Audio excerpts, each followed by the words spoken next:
I need one of those. But then I gotta make sure I put this in my bag because sometimes I just leave it on the table.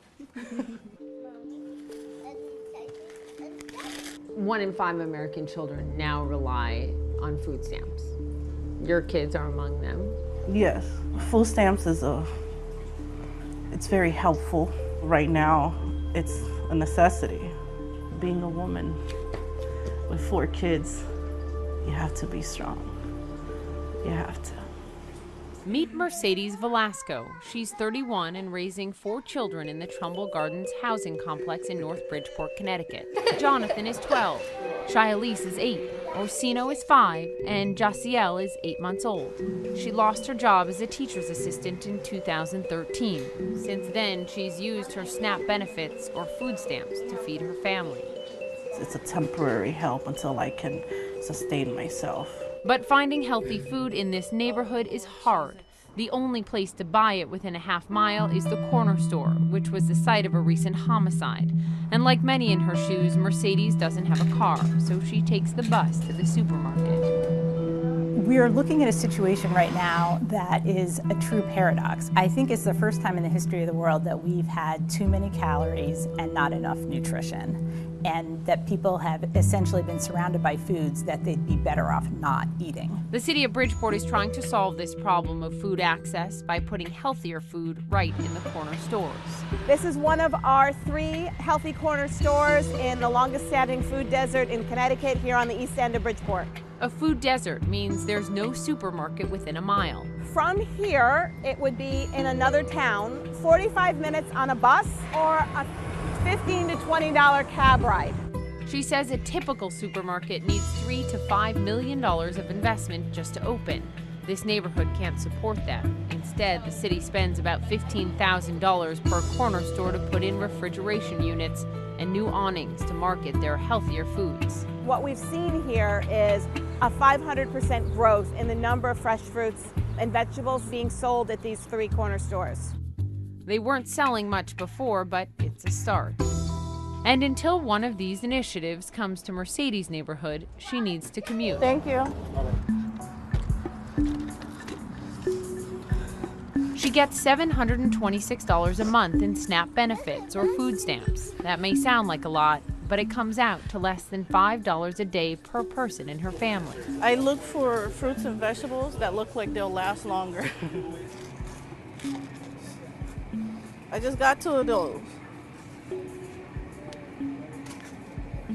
I buy more healthier stuff because what they see is what they take. If they have a yogurt and a bag of chips, they're gonna go for the bag of chips. So I don't buy much of that. Here's the milk. The average U.S. household, which is smaller than Mercedes, gets $257 a month in food stamps. That's down 10% from 2010. Despite the unemployment rate being almost half of what it was 5 years ago, food stamp recipients are up 15% nationwide since 2010. It cost taxpayers $74 billion in 2014. I just basically got a few things that I ran out of. It's happened. It's not an everyday thing, but it's happened that I don't have.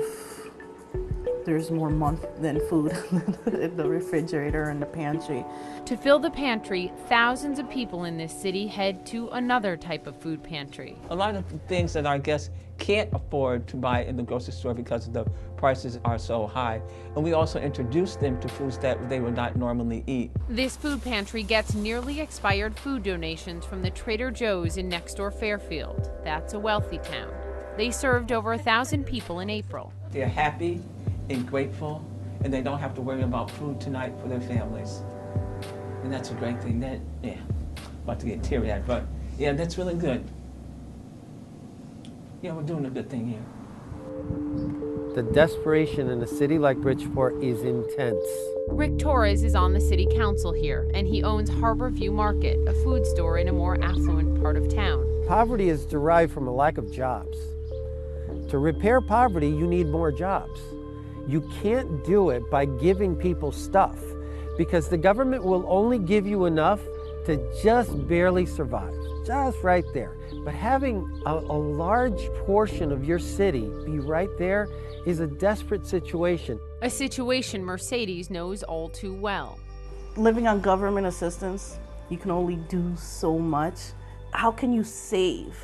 If every time you try to save or you have a little bit in the bank, they say, oh, this is how much you have. We're gonna take away half of what we give you. I can't do more. Sorry. I can't do more right now. It's taken me so long that every time I try to save something, there's something else comes up that I have to do, something breaks. Oh my goodness.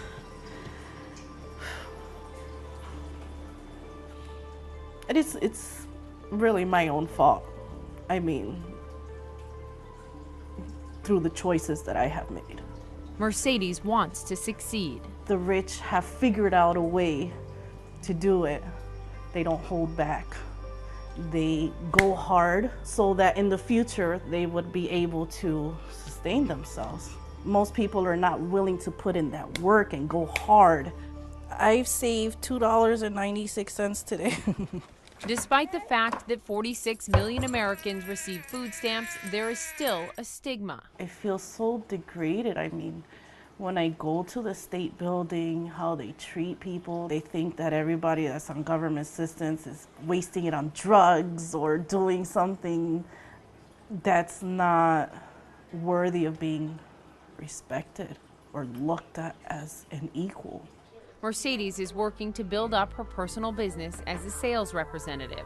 But for now, the government assistance she receives is how there's food on the table. I want to be financially stable and be able to sustain myself and my children. I want to give them more